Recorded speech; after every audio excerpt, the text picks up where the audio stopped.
As Fawaz mentioned, I spent a significant amount of time trying to simplify PCI. I think James has the same agenda. So what we've done is create some simple algorithms, including the one for microvascular disease, which is called CathCMD. But specifically for PCI, we looked at all of the available data that we had for many years prior to 2016, and we tried to figure out what actually is important in PCI.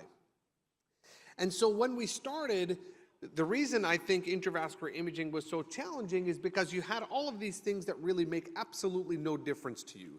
You don't really care about the transducer frequency, pulse duration and length, pulse shape, transducer shape. That's not relevant to an interventional cardiologist. That's imaging for an engineer. Engineers and interventional cardiologists think completely differently. And so what happened was you were bombarded with irrelevant information. What matters to PCI? Only the following things. In your pre-PCI assessment, the morphology, really only calcium, the length of your stent to land as normal as possible, and then the diameter to make your highway as big as possible so you don't get an obstruction. Very nice. Post-PCI, after looking at lots of different variables that matter, the only things that matter are medial dissection, particularly interestingly if it's proximal, apposition, only if your stent is floating, and then finally the expansion and its analogous area. And this is the MLD max. So why do we call this the universal algorithm, right? So many of you may have heard this originally in our context with OCT, but actually this MLD max algorithm works for everything. So here's a simple diagnostic angiogram for a patient with a proximal LAD lesion. Okay, and what we're gonna do in today's talk is we're gonna do exactly the same PCI at the same time using both imaging catheters. So you have OCT on the left and you have IVUS on the right. So let's start with the morphology. So if you look at the morphology now with high definition IVUS, you're able to see all of the layers that you can see with OCT on IVUS. And if you remember, what we're really looking at is to look at the different layers when they're pathological. But what we wanna see is the intima, the media, which is this dark black line, and the adventitia, and it's quite easily demarcated on OCT.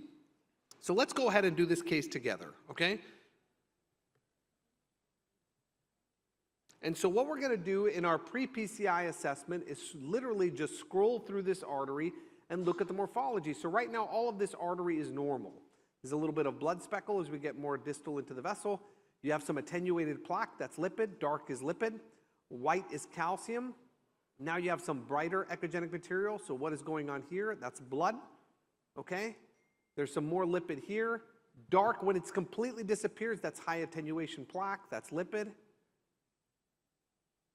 Here's calcium, a bright line with a shadow, more lipidic plaque, fibrous plaque.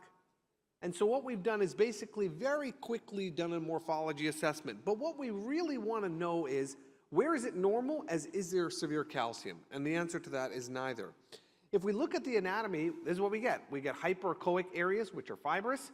We've got acute, this is actually an intramural hematoma within the wall. And you have hypoechoic structures, which this is going to be chronic thrombus.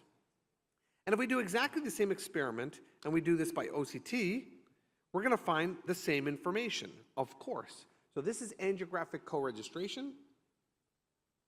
And so what we're going to do is very quickly peruse through this artery.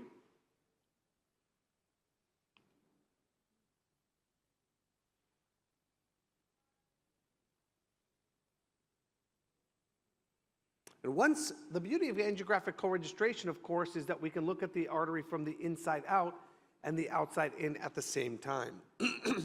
So now, again, it's very quick to scroll through this artery. As we play through, not surprisingly, we're going to see that fibrous tissue, fibrous tissue, fibrous tissue.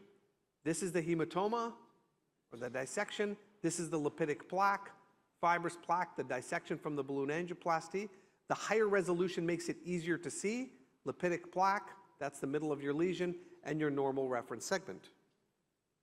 So, just like you could see on IVUS, you can see all of the different layers, but with higher resolution, because of course OCT is a higher resolution.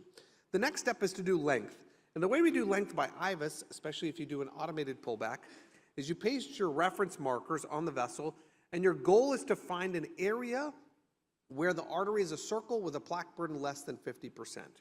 And so if you find that area, you bookmark it.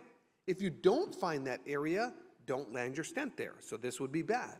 Instead, what you want to do is try to find a segment with a plaque burden less than 50%, elongate your markers until you find that, and you have your stent length. Very straightforward. And this is how you do this by IVUS. So what you're going to do is scroll into the lumen until you see the lesion and come out until you see a perfect circle, or the best circle you can in the setting of diffuse disease. We're going to do the same experience on the other side. We're going to go into the lesion and come out until we find the most normal segment of artery that we can. So we don't want to cross the left main here. This is the proximal vessel, and you can see, yes, it is plaque-ridden. But what we'll be doing here is sizing our stent slightly differently, and so we've got our 2 bookmarks. And you can see from normal to normal in this segment, when we measure it, is 37.57 millimeters. And you do exactly the same feature by OCT. We scroll the reference markers to an area that looks normal. If there's disease, we don't stay there. We move our device so that we find a normal segment, and here we go from circle to circle. And when we do the same experiment by OCT, we're going to follow the same path. Scroll into the lesion until you see disease. Scroll out of the lesion until you find the most normal segment of the artery. For example, here. That places our bookmark. And then we're going to do the same thing in the proximal reference.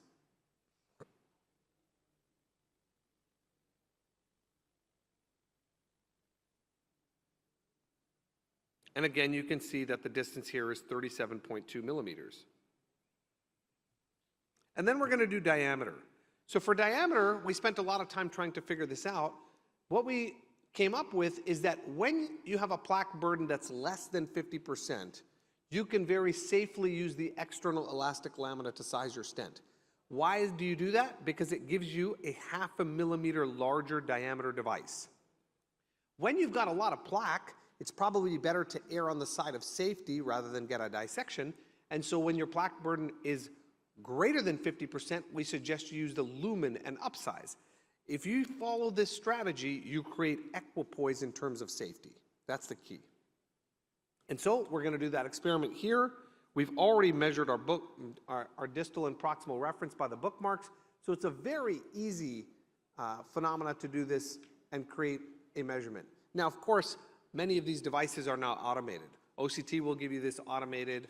IVUS with a Vigo Plus will give this automated. But the point is to not show you how to do it automatically, is for you to actually learn how to do it, right?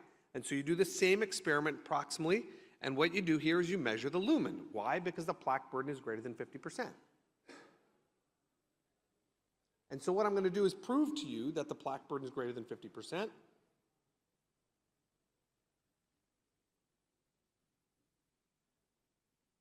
Okay, draw another area to show what the plaque burden is.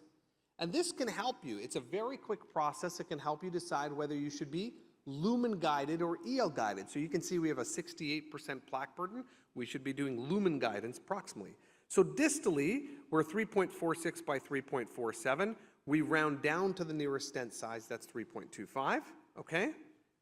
Proximally, we're 3.32, okay? And we're going to lumen and upsize, so we're going to post-dilate proximally with a 3.5. And this is our IVUS strategy. It's a 3.25/38. We're going to direct stent with a 3.5 by 15 NC post-dilation. And what if you do the same thing with OCT? It's exactly the same strategy. EL to EL downsize, if you can see the external elastic lamina. If you can't see the external elastic lamina for more than 50% of the arc, it means there's a large lipid burden that correlates to and is analogous to a large plaque burden. You do the same assessment. And so by OCT, you'll see that we do the same thing. Simply by clicking and making the measurements, we're going to get essentially the same thing, right? So we'll do external elastic lamina, the external elastic lamina, and you can see we end up with 3.37 by 3.32. Here you'll notice you cannot see the external elastic lamina because it's lipidic plaque. So if you do a big balloon here or a big stent, you'll cut it. And so to prevent that, what you want to do is be safer and use the lumen. And so you can see, again, you're getting very, very similar numbers that you were getting to your IVUS. And so distally, same measurements. we ended up almost the same numbers as IVUS, and we ended up rounding down to 3.25. And proximally, we ended up with 3.03, and we're going to do the same thing and round up. So, amazingly, you have exactly the same strategy by OCT and exactly the same strategy by IVUS. Now, what about the post?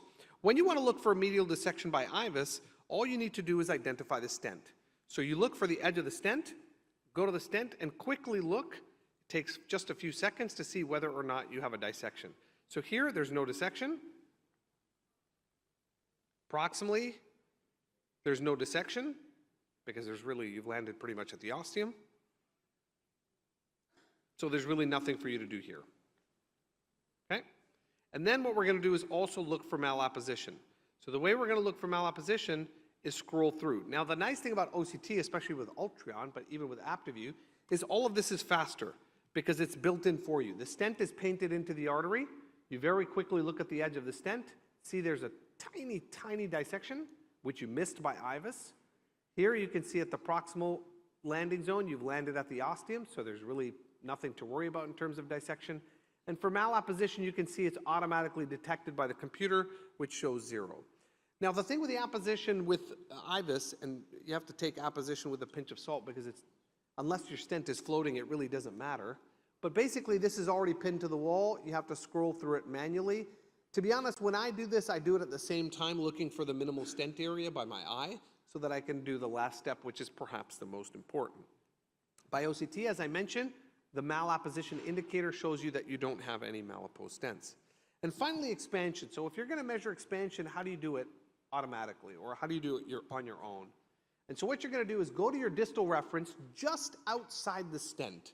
So your next frame outside the stent, you're going to draw a circle. That's your denominator. Can I have the slides up for just 2 minutes? Sorry. I know we're late, guys.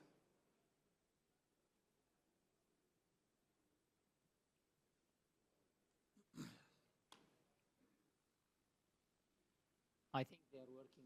I think they're working sorry, on thank that. you very much. Okay, so we'll just play that.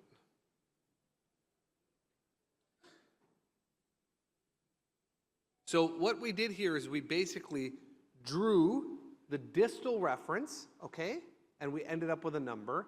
And now what we're doing is finding manually by your eye, which is the smallest stent area, and it's 5.88. So let's summarize that for you. The distal reference lumen area is 6.56. The minimal stent area is 5.88. This is a 90% stent expansion. Again, the beauty of OCT here is that it does it automatically. So what it will do is automatically find your minimal stent area, which is 5.76, and it will divide that and do the math for you and show that the stent is expanded 92%. Okay?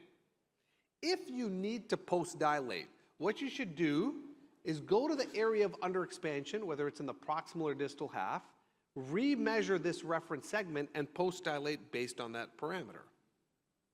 And that's your final result.